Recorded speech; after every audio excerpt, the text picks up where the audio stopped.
Hi, my name is Villiami. I'm here to interview my aunt. Sayanath, and I'm the Senior Associate Director of Advising, and I'm a mother of two young children. One is 9 and the other is 7. Alright, so how has the pandemic affected you as a parent or caregiver? I would say it has affected me tremendously because my kids initially, when the pandemic started, they were homeschooled. So they did everything virtual. So juggling being their mom and then also working full time was difficult, but I learned how to manage it. And the difficult part about it was when the kids don't really understand that you are working full time and that you do need the time to work. But after being it for so long, we're in it for like 2 years now. They've adjusted and things are getting better, and they're back to school. And I do a hybrid schedule, so I go into the office 2 days a week, at home 2 days a week, and then we do alternating Fridays. So far we're adjusting okay. Alright, in what ways has the pandemic changed your outlook on your life or your personal life or any educational goals? So I'm not in school right now, so it doesn't affect my educational goal, but in my professional life, I like the flexibility. I do like the time that I do get, and then to be creative and come up with other different variation of services that we can provide for students.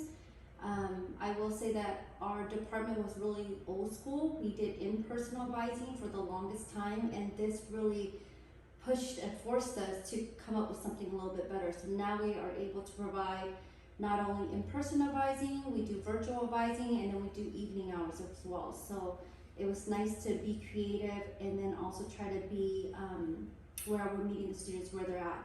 As far as my negativity, I would say, is that we don't really get to engage with one another quite a bit. So our staff meetings, everything is done via Zoom, and there's different etiquette when it comes to Zoom. So I would prefer to be more in person. In my position, I feel like I would excel better when we're doing in-person meetings and being able to collaborate in partnership with other people. But right now we're doing the best we can via Zoom.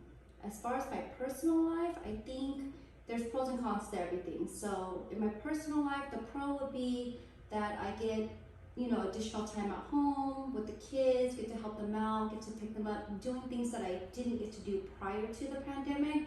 But the con of that is also that I don't really see my extended family. So those of us who interact with each other on a constant level, we get to still engage with one another. But those who I see maybe possibly like once a month or twice a month, I really don't get to see them at all because of the situation we are in this environment. So we text each other, but it's just not the same.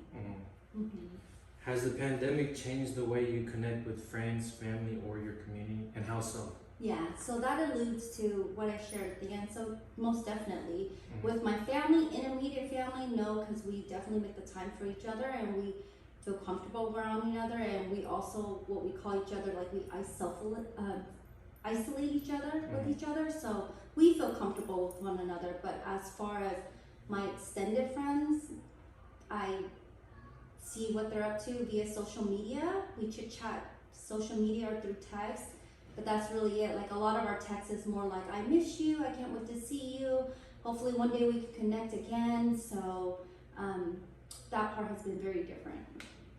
Alright, how has the pandemic changed the way you think about the future?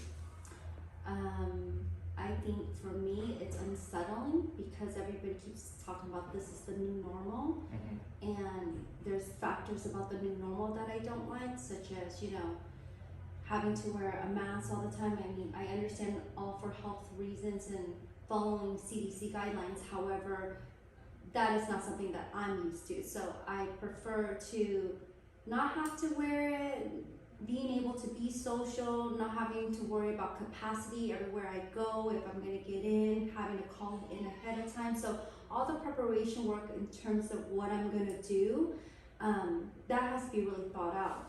And I would not miss that part. I would love to go back to, if I wanna go out to eat, I could just go out to eat. Or if I wanna have a party, I can feel like we can throw a party without any restrictions. So the restriction part is the hardest part to deal with, but navigating it, and then also people doing it differently. Not every organization or company does it all the same way, so having to figure out their rules, their policy around the pandemic, it's something that unfortunately has to be done ahead of time and be thought out for me to do what I want to do. So for instance, if I wanted to throw a party or anything like that at a different place. How has the pandemic changed the way you think about the past before the pandemic? I think it makes me appreciate the past. It makes me appreciate everything that I was able to do so freely and not even knowing the difference of it. So now that I'm restricted and confined with limitation, it makes me appreciate the way it was before, and I'm hoping to be able to see more glimmers of that as we are able to move out of this pandemic. All right. What are you looking forward to most once the pandemic is less ever present? I think it's just getting back to what I see as my normalcy. So everybody has a different definition of it. So my normalcy would be to spend time with my family, my extended friends, being able to go out, see each other, embrace one another, and then also not having the feeling of, trying to understand people's perspective of it and their feelings of it. So even at work, I leave my door somewhat open so that people know that I'm engaged, I'm there, I'm present, and they can come in. But then I don't leave it entirely open because I understand the circumstances that we're in and trying to be respectful of other people's spaces as well. So to those that I supervise, I always tell them like where my stance is and what I'm comfortable with. And again, as I approach them or as I communicate with them, what steps do I take? And if they're not comfortable, then they can obviously let me know. But I really don't go into people's offices anymore. I don't have small talk with anybody.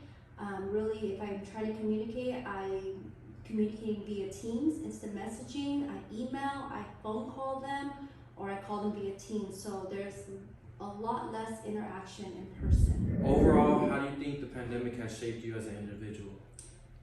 I think it taught me to be creative and to be flexible and then to be adaptable. So I used to be the type of person that had to pre-plan everything out and it has to go accordingly because I'm so detailed about everything. And now I still do it, but I don't do it to that extent where if something shifts and moves, I'm okay to move with it. So for instance, when we were at work and we had to move into working virtually, I had to set up an entire team to get ready to go, make sure their equipment was ready, making sure that everybody was on the same page. So in that essence, really a lot of it had to do with work. So being able to do that and then also being able to excel in it, like our team is doing really well. Students love the virtual appointments. If anything, they prefer it, ironically. But being able to go through that helps me just be more adaptable.